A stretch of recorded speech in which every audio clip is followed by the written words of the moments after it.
তো শাহজালাল শুধু তসবিহ আর জায়নামাজ নিয়ে আসছে না তরবারিও ছিল? 360 আউলিয়াকে নিয়ে বাংলার মাটিতে রাজা গৌর গোবিন্দের অত্যাচারকে বন্ধ করে ইনসাফ প্রতিষ্ঠার জন্য যখন শাহজালাল রহমতুল্লাহ এসেছেন, তার বগলে ছিল জায়নামাজ, বুকে ছিল কোরআন, এক হাতে তাসবিহ আর এক হাতে ছিল সোর্ড অফ জাস্টিস, ইনসাফের তরবারি। ওই তরবারি দিয়া রাজা গৌর গোবিন্দের বিষদাঁতকে তিনি ভেঙে দিয়েছেন। কই তিনি তো জিহাদ বাদ দেন নাই? বাদ দিয়েছেন? তারও আগে 440 হিজরিতে সুলতান মাহমুদ বালখি মাহিসাওয়ার রহমতুল্লাহ বগুড়া মহাস্তা করে যার মাজার শরীফ, শুনছেন না?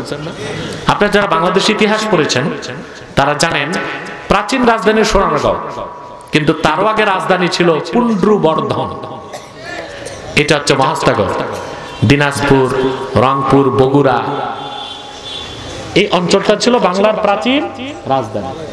সোনারগাঁওয়েরও আগে। এই ইতিহাস এখন না স্কুলের ছাত্ররা পড়ে না মাদ্রাসা ছাত্ররা পড়ে।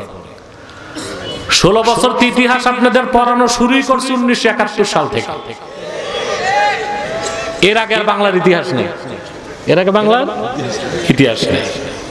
আহা, এইভাবে মানুষকে অন্ধকারে রাখা, ফলাফল যে কত খারাপ হয় তা এখন হারে হারে টের পাচ্ছে। বাংলাদেশ ইতিহাস লিখতে হলে 1000 বছর আগে ইখতিয়ার উদ্দিন মোহাম্মদ বখতিয়ার খলজির আগমন হয়েছে যখন, তখন থেকে বাংলার ইতিহাস লিখতে হবে। বাংলা তখন স্বাধীনতা লাভ করেছিল।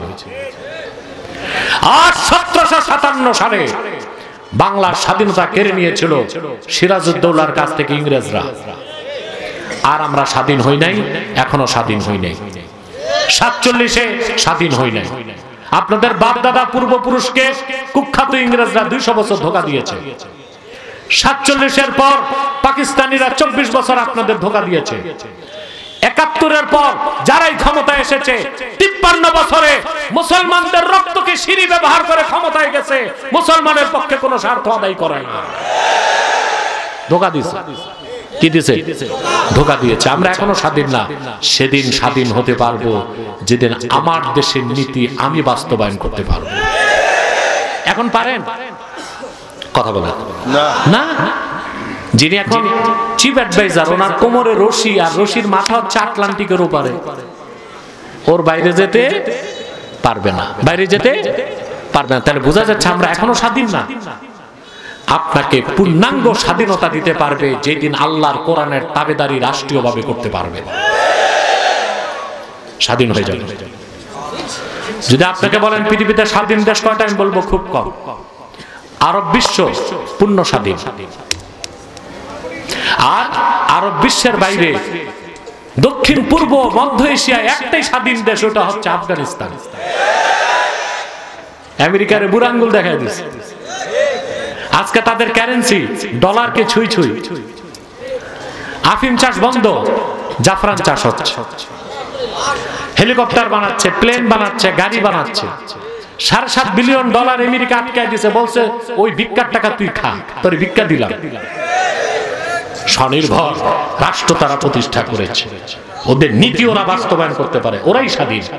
দক্ষিণ পূর্ব এশিয়া তাকায় দেখেন, পাকিস্তান স্বাধীন না, ভারতও স্বাধীন না, বাংলাদেশও স্বাধীন না। সেদিনই স্বাধীন হতে পারবো আল্লাহর কোরআনের তাবেদারিতে যেদিন দেশ বানাতে পারবো, আল্লাহর কোরআনের তাবেদারি করে যেদিন রাষ্ট্র চালাতে চালাতে। কথা বুঝতেছেন? তাহলে ইসলামের কোন ভার্সন, ইসলাম একটাই। ইসলাম সুফি দরবেশরা জিহাদকে বাদ দেন নাই। 440 হিজরিতে সুলতান মাহমুদ মাহিসাওয়ার, আজ থেকে 1000 বছর আগে তিনি আফগানিস্তান থেকে আসলেন বাংলাদেশের বগুড়া মহাস্তাগর। কোথায় আসলেন? আজান হবে, এখানে নামাজ পড়তে পারবেন, একটা লোক উঠবেন না, মুনাজাতের পর নামাজ পড়বেন, ঠিক আছে? বগুড়া মহাস্তাগরে আসলেন। সুলতান মাহমুদ বলখি মাহিসাওয়ারের বাড়ি ছিল আফগানিস্তানের বলখ নামক রাজ্যে।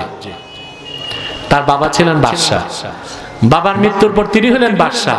আল্লাহর বান্দা বাদশাহীরে ছেড়ে দরবেশির পথ বেছে নিলেন। সুবহানাল্লাহ বলবেন। সঙ্গী সাথী নিয়ে আসলেন বাংলাদেশের সন্দ্বীপে, ওখান থেকে নৌকা যোগে চলে গেলেন বগুড়া মহাস্তাগরে। যার পরই হিন্দু রাজা পরশুরাম বাধা দিচ্ছে। তিনি প্রথম তরবারি বের করেন নেই, এটাই ইসলামের নিয়ম, আগে দাওয়াত। দাওয়াতে বাধা দিতে আসলে জিহাদ হবে ডিফেন্সিভ না অফেন্সিভ, প্রয়োজনে ডিফেন্সিভ, প্রয়োজনে সুবহানাল্লাহ। জিহাদটা কখনো অফেন্সিভ কখনো ডিফেন্সিভ। এই মিয়া সাহেব, আপনারা উঠতেছেন, আপনারই নামাজি, আর কেউ নামাজ পড়ে না নাকি? আপনাকে আউলিয়া কেরাম যে মুনাজাত লাগবে না, আর 10 মিনিট তো মুনাজাত আমিই করে দিব। দুই একটা লোক ওঠার দ্বারা বাকিদের মনোযোগ তো নষ্ট করেন। আমি নির্দেশ করছি, একটা লোক উঠার চেষ্টা করবেন না। 10 মিনিট পরে হাজার হাজার জনতা একসাথে মুনাজাত করে আমরা বাড়ি যাব ইনশাআল্লাহ। রাজা পরশুরাম এসে বাধা দিল। সুলতান মাহমুদ বালখির প্রথম দাওয়াতেই রাজা পরশুরামের স্ত্রী আর মন্ত্রী মুসলমান হয়ে গেছে।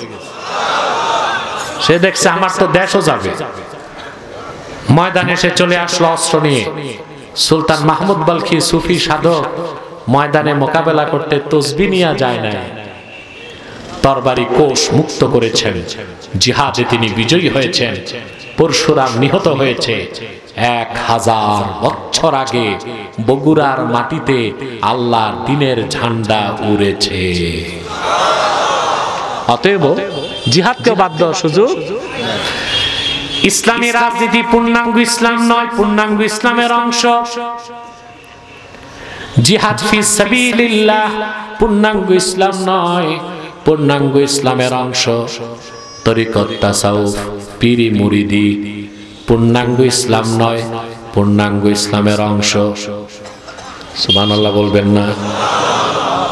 আরো কোনো মেহমান আছে নাকি? আসতেছে নাকি? আচ্ছা,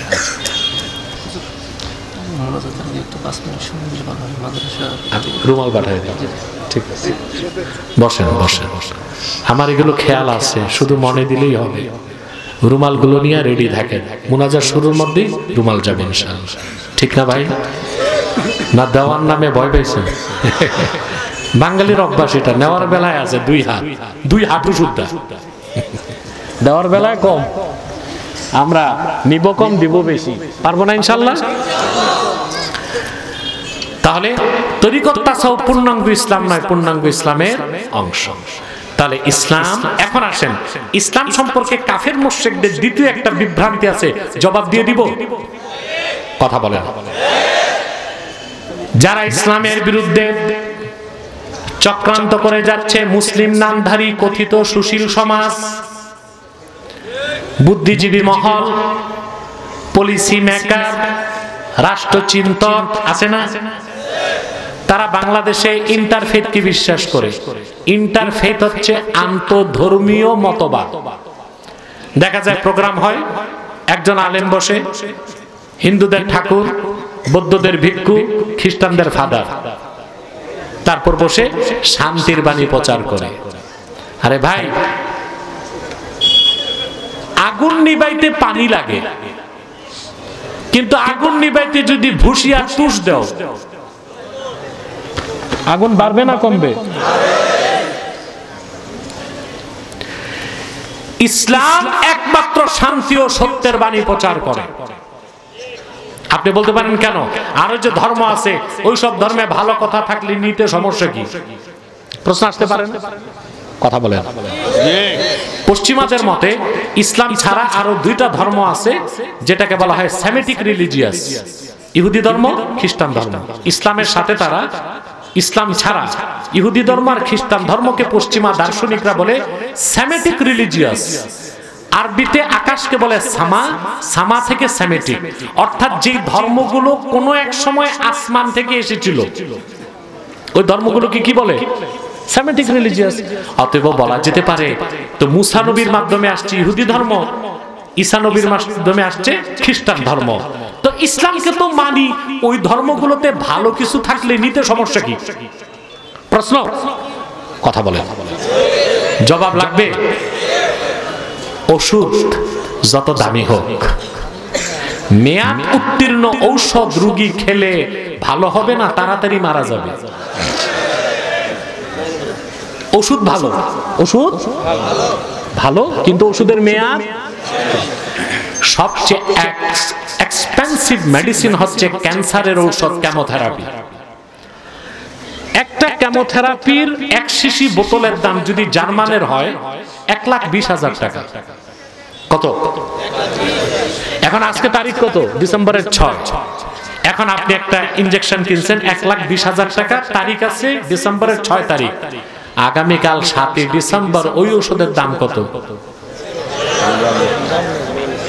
এটা আজকে পর্যন্ত 1,20,000 টাকা। কয় বোতল? আগামীকাল 1 টাকা 20 পয়সাও কেউ কিনবে না। মুসা নবীর মাধ্যমে যে শরীয়ত এসেছিল, ঈসার আগমনে তা রিজেক্ট হয়ে গেছে। ঈসা নবীর মাধ্যমে যে শরীয়ত এসেছিল 1,500 বছর আগে, আল্লাহর আখিরি নবী, নবীগণের মাথার তাজ মুহাম্মদ সাল্লাল্লাহু আলাইহি ওয়াসাল্লামের আগমনের কারণে ওনার রক্ত ঝরা দিন পরিপূর্ণ হয়ে যাবার মাধ্যমে পূর্বের নবী ঈসার শরীয়ত রিজেক্ট হয়ে গেছে, মুসার শরীয়ত রিজেক্ট হয়ে গেছে। দিনকে আল্লাহ 1,500 বছর আগে পরিপূর্ণ করে সমস্ত দিন আর ধর্মকে রিজেক্টেড করে দিচ্ছেন। ওগুলোর মেয়াদ উত্তীর্ণ হয়ে গেছে, ভালো থাকলেও কিছু নেওয়ার সুযোগ নাই।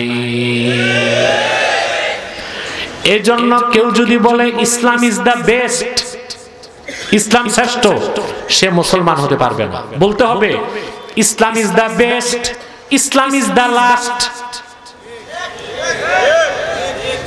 ঠিকটা বুঝে বুঝে নাকি? Islam is the best, Islam is the last, Islam is fully completed by almighty Allah. আল্লাহ তাআলা ইসলামকে পরিপূর্ণ করে দিয়েছেন 1,500 বছর আগে। মুহাম্মদ সাল্লাল্লাহু আলাইহি সাল্লামের আগমনের মাধ্যমে 1,500 বছর আগে আল্লাহ দ্বীনকে পরিপূর্ণ করে পূর্বের নবী ঈসার দ্বীন, পূর্বের নবী মুসার দ্বীন এবং আরো পূর্বের সমস্ত পয়গম্বরদের দ্বীনকে, মতাদর্শকে আল্লাহ মানসুখ করে দিয়েছেন, রহিত করে দিয়েছেন, রিজেক্টেড করে দিয়েছেন। পূর্বের সবগুলোর ডেট এক্সপায়ার। এখন ওই সব পূর্বের ধর্ম থেকে ভালো কিছু থাকলেও মেয়াদ উত্তীর্ণ হবার কারণে, রিজেক্টেড হবার কারণে নেবার কোনো সুযোগ নাই। এখন শুধুমাত্র ইসলাম, একমাত্র ইসলাম, কেবলমাত্র ইসলাম। বুঝতে পারছেন? এরপর আল্লাহ তাআলা বলেন বিইজনি রাব্বিহিম ইলা সিরাতিল আজিজিল হামিদ। মুহাম্মদ সাল্লাল্লাহু আলাইহি সাল্লাম, আপনার উপর কোরআন নাজিল করছি যেন পৃথিবীর সমস্ত মানুষকে আপনি অন্ধকার সমূহ থেকে একটা নূরের দিকে আনতে পারেন। বিইজনি রাব্বিহিম, মানব জাতির রবের অনুমতি ক্রমে। এই দিনকে আল্লাহ আবার কিছু বিশেষণে বিশেষিত করেছেন, ইলা সিরাতিল আজিজিল হামিদ, যে ইসলাম হচ্ছে আজিজের পথ, হামিদের পথ। তিনি হলেন আল্লাহ। ইসলাম কার পথ? আল্লাহিল্লাযী লাহু মা ফিস সামাওয়াতি ওয়া মা ফিল আরদ। এই ইসলাম হচ্ছে আজিজের, ইসলাম হচ্ছে হামিদের। তিনি কে? তিনি হলেন আমার আল্লাহ। আকাশ ও জমিনের মালিকানা তার। সুবহানাল্লাহ। এই অংশের ব্যাখ্যায় আমাকে একটু রাজনৈতিক আলাপ করতে হয়, করব? যে শিক্ষাটা দিয়ে শেষ করে দিচ্ছি। রাজনৈতিক আলাপটা আপনাদের প্রচলিত রাজনীতি না, কোরআন যে রাজনীতি শিখায়। আল্লাহ বলে দিয়েছেন লাহু মা ফিস সামাওয়াতি ওয়া মা ফিল আরদ। আকাশ ও জমিনের মালিকানা আল্লাহ। কার? সকল পলিটিশিয়ান, প্রচলিত রাজনীতিবিদ আর কোরআনের রাজনীতিতে বিশ্বাসীর এখানেই প্রিন্সিপাল ডিফারেন্স, মৌলিক পার্থক্য। প্রচলিত রাজনীতি যারা করে তাদের বিশ্বাস হচ্ছে জনগণ সার্বভৌমত্বের মালিক, আর ইমাম হোসেনের রাজনীতি যারা বিশ্বাস করে তারা বিশ্বাস করে সার্বভৌমত্বের মালিক একমাত্র আল্লাহ রাব্বুল আলামিন। এখন দেশে talk of the country reconstruction of constitution, সংবিধান নতুন লিখতে হবে। চলতেছে না? কথা বলে না, চলতেছে। আচ্ছা, এখন সংবিধান বদলালে কি হবে ভাই? সংবিধানের নীতি তো চেঞ্জ করতে হবে। 72টা ফেলে দেন, সমস্যা নেই। এখন যেটা করবেন, এই সংবিধানের মূল কনসেপ্টস কি হবে ওইটা ঠিক না করলে সেটআপ চেঞ্জ হবে, দেশের পরিবর্তন। সংবিধানের মূল যদি হয় সার্বভৌমত্বের মালিক জনগণ, ওইটা বিশ্বাস করে আপনি যদি রাজনীতি করেন, এই রাজনীতি হবে শিরকি রাজনীতি, আপনি যাবেন জাহান্নামে।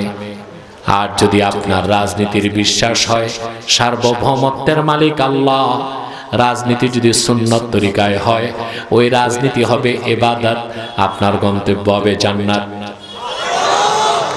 এটা কি একটা মৌলিক পার্থক্য না? কথা বলে না। এখন যদি আপনারা বলেন না সার্বভৌমত্বের মালিক জনগণ, তাহলে হইল বিষয়টা কি? আপনারাই সংবিধান বানান, আপনারাই ঈমান আনেন, আবার সময় মতো সংবিধান আপনারাই বাতিল করেন। এটা অনেকটা যেন হিন্দুদের মূর্তি পূজার মতো শিরকি কাজ। আমি একটা উদাহরণ দিই। দুর্গা পূজা, লক্ষ্মী পূজার আগে পূজা মণ্ডপে একটা মূর্তিও থাকে। কথা বলেন, এগুলো বানায় কারা? যারা পূজা করে তারাই বানায়। বানানোর পর এগুলোর উপর তারা ঈমান আনে। কথা বলেন, পূজার পরে এগুলো রেখে দেয়, কি করে? সব ডেস্ট্রয় করে দেয়, ধ্বংস করে দেয়, ঠিক না? তা আমরা যদি আমরাই সংবিধান বানাই, আমরাই ঈমান আনি, আমরাই বাতিল করি, তো কাজটা ওই রকম হয়ে গেল না? আমার একটা গল্প মনে পড়ছে ভাই, বলবো? আরে বাবা, এটা গল্প না, হাদিসের কথা। হযরত ওমর রাদিয়াল্লাহু তাআলা আনহু তিনি একদিন হেসে দিয়েছেন। লোকজন বলতেছে, আমিরুল মুমিনিন, কথা নাই বার্তা নাই, হাসছেন কেন? বলে, জাহিলি যুগে এমন কিছু নির্বোধের মতো কাজ আমরা করতাম, ওগুলো মনে পড়লে হাসি আসে। কি করতেন বলবো? আমি যে এবারটা বলবো জনগণ তো মনে রাখবে না, আমার আলেম ভাইরা হৃদয়ে গেঁথে ফেলবেন। হৃদয়ে গেঁথে ফেলবেন না, জেহেনে গেঁথে ফেলবেন, ঠিক আছে? আচ্ছা, তোমর বললেন, কুন্না ফিল জাহিলিয়াতি নাসনাউ সানামাম বিল আজওয়া থুম্মা নাকুলুহু। জাহিলি যুগে আমরা খেজুর দিয়া মূর্তি বানাইতাম, মাথায় রাখতাম, সিনায় রাখতাম, বগলে রাখতাম, চুমা খাইতাম, সেজদা করতাম, ক্ষুধা লাগলে খেয়ে ফেলতাম। খাইতে সমস্যা হইতো না। কিসের বানানো ছিল? খেজুরের বানানো। আরে ভাই, হিন্দুরা তো খাইতে পারে না, মাটি দিয়া বানায়। ওরা যদি আটা সুজি দিয়া বানাইতো খাইতে পারে। ওদেরকে পরামর্শ দিয়েছি, ওরা কি আমার তো শুনবে? এমনি তো খেপে আছে আবার। আমরা কত নির্ভর, আমরাই সংবিধান বানাই, আমরাই ঈমান আনি, আবার আমরাই খেয়ে ফেলি। হযরত ওমর রাদিয়াল্লাহু তাআলার কথাটা আমার মনে পড়ে হাদিস শরীফ পড়ার পর। যখনই সংবিধানের কথা আসে, হযরত ওমরের সেই কথাটা আমার মনে পড়ে। হযরত ওমর বলেছেন, আমরা খেজুর দিয়ে মূর্তি বানাইতাম, ক্ষুধা লাগলে খেয়ে ফেলতাম। আর আমরাও ১৫০০ বছর পরে আমরা জনগণ সার্বভৌমত্বের মালিক, এই শিরকি আকীদা পোষণ করে আমরাই সংবিধান বানাই। শপথ বাক্য পাঠ করার দিন সংসদে আমরা ঈমান আনি সংবিধানের উপর, আবার সময় মতো আমরাই সংবিধান খেয়ে ফেলি। শিরকে বাদ দিয়া আমাদের তাওহীদের ভিত্তিতে রাজনীতি করতে হবে। লাহু মা ফিস সামাওয়াতি ওয়া মা ফিল আরদ, আকাশ ও জমিনের মালিকানা কার? মুসলমান ঈমানি আওয়াজে বলো, সার্বভৌমত্বের মালিক কে? ইনিল হুকমু ইল্লা লিল্লাহ। আকাশ ও জমিনের সার্বভৌমত্বের মালিকানা একমাত্র আমার আল্লাহ রাব্বুল আলামিন। তিনটা কারণে।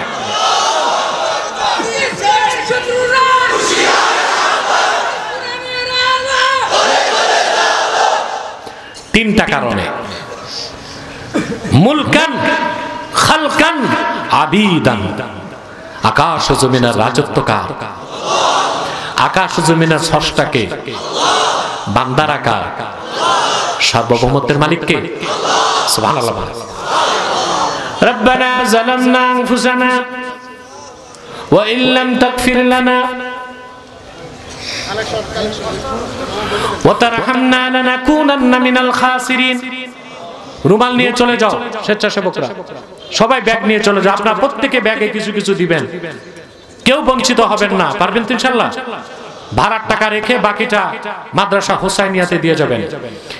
রব্বানা যালামনা আনফুসানা ওয়া ইল্লাম তাগফির লানা ওয়া তারহামনা লানাকুনান্না মিনাল খাসিরিন। আল্লাহ তাআলা বড়চালা হুসাইনিয়া নুরানিয়া হাফিজিয়া মাদ্রাসা এতিমখানার উদ্যোগে আয়োজিত আজকের এই বিশাল মাহফিলে তোমার হাজার হাজার নেককার বান্দা পর্দার আড়ালের মা বোন নিয়ে হাত তুলেছি। রব্বুল আলামিন, এতগুলো মানুষের মধ্যে যার দুটো হাত তোমার ভালো লাগে আল্লাহ, তার দুটো হাতের বিনিময়ে আমাদের জিন্দেগীর সব গুনাহ রাশি মাফ করে দাও। হৃদয়ের গভীর থেকে দোয়া করি আল্লাহ, তোমার আখিরি নবী নূর নবীজি আমার মুহাম্মদ মুস্তাফা সাল্লাল্লাহু আলাইহি ওয়াসাল্লাম আজ থেকে ১০০০ বছর আগে দুনিয়ার থেকে বিদায় নিয়েছেন। হায়াতুন নবী হিসেবে জান্নাতুল ফেরদাউস রওজা মুবারকে বিশ্রাম নিয়েছেন। আল্লাহ জীবনে একবার তোমার আখিরি নবী নূর নবীজি আমার মুহাম্মদ মুস্তাফা সাল্লাল্লাহু আলাইহি ওয়াসাল্লামের জান্নাতুল ফেরদাউস রওজা মুবারকে উপস্থিত হয়ে গো আল্লাহ, তোমার হাবিবের নূরের কদমে দরুদ ও সালামের হাদিয়া দেবার আগে আল্লাহ তুমি ডাক দিও না।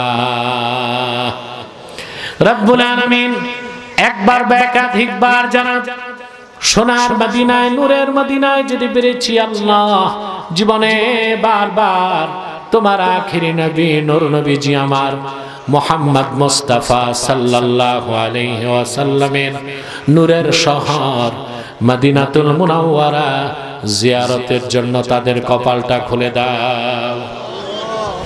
হৃদয়ের গভীর থেকে দোয়া করি আল্লাহ, তোমার আখিরি নবী নূর নবীজি আমার মুহাম্মদ মুস্তাফা সাল্লাল্লাহু আলাইহি ওয়াসাল্লামের নূরের চেহারা মুবারক স্বপ্নে একবার দেখে গো আল্লাহ, জান্নাত ওয়াজিব হবার আগে তুমি ডাক দিও না।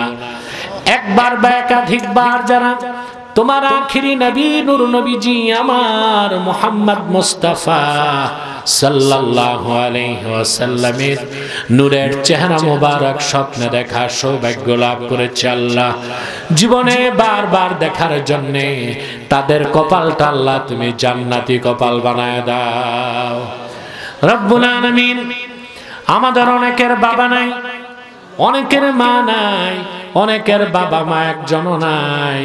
যত মানুষের বাবা মা দুনিয়ার থেকে বিদায় নিয়ে অন্ধকার কবরে চলে গেছে আল্লাহ, সকল মুসলমান বাবা মার কবরকে আল্লাহ তুমি দয়া করে জান্নাতের বাগান বানায় দাও।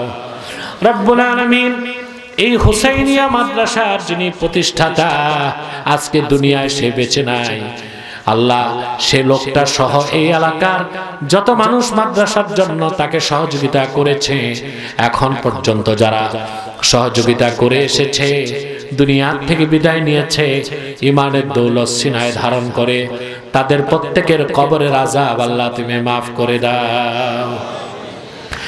রব্বুল আলামিন, এই মাহফিলের জন্য যারা ধন দিয়েছে আর মন দিয়ে যারা খেটেছে, নৈতিক সমর্থন জ্ঞাপন করেছে, আইনি সহযোগিতা করেছে, ওই সব ইমানদারের হালাল ধন আর পবিত্র মনকে কবুল করে আল্লাহ এই মাহফিলটা আমাদের সবার জন্য নাজাতের জরিয়া বানায় দাও। রব্বুল আলামিন, আমার কলিজার টুকরা যুবক ভাইদের জন্য দোয়া চাই, আমার কলিজার টুকরা যুবক ভাইগুলোকে খাঁটি ইমানদার বানায় দাও, সহি আকীদার ধারক বানায় দাও, আহলুস সুন্নাহ ওয়াল জামাতের অনুসারী বানায় দাও, তাহরিকে খাতমে নবুয়ত বাংলাদেশের সৈনিক বানায় দাও। যাদের চাকরি নাই, চাকরিতে বরকত, চাকরিতে ব্যবস্থা করে দাও চাকরির। যাদের ব্যবসা আছে, ব্যবসায় হালাল ব্যবসায় লক্ষ গুণ বরকত দাও। বিদেশ যেতে চায় পারে না, বিদেশ যাওয়ার ব্যবস্থা করে দাও। রব্বুল আলামিন, আমার পর্দার আড়ালে যত মা বোন হাত তুলে বসে আছেন তাদের সবার মনের দুঃখ কষ্ট দূর করে তাদের প্রত্যেককে এক একটি সোনার সংসার হাদিয়া করে দাও রব্বুল আলামিন। আমাদের মুশকিলাতকে আসান করে দাও, নেক হাজাত ও চাহাতকে কবুল করে নাও। আল্লাহুম্মা ইন্না নাতাওয়াসসালু ইলাইকা বিওয়াসিলাতি হাবিবিকাল মুহতারাম নবিকাল খাতিম সাইয়্যিদিনা ওয়া সাইয়্যিদিল আবরার নবিয়িনা ওয়া নবিয়্যিল আমবিয়া মুহাম্মদ ইবনে আব্দুল্লাহ নবিয়্যিল্লাহ রাসূলিল্লাহ সাল্লাল্লাহু আলাইহি ওয়াসাল্লাম الذي أكملت به قصر النبوة وحكمت أن لا نبي بعده وأعلنت في القرآن بالبرهان أن محمدا صلى الله عليه وسلم خاتم النبيين والمرسلين قبل 1500 سنة وصلى الله تعالى على خير خلقه نبينا محمد نور الله وعلى آله وصحبه أجمعين برحمتك يا أرحم الراحمين.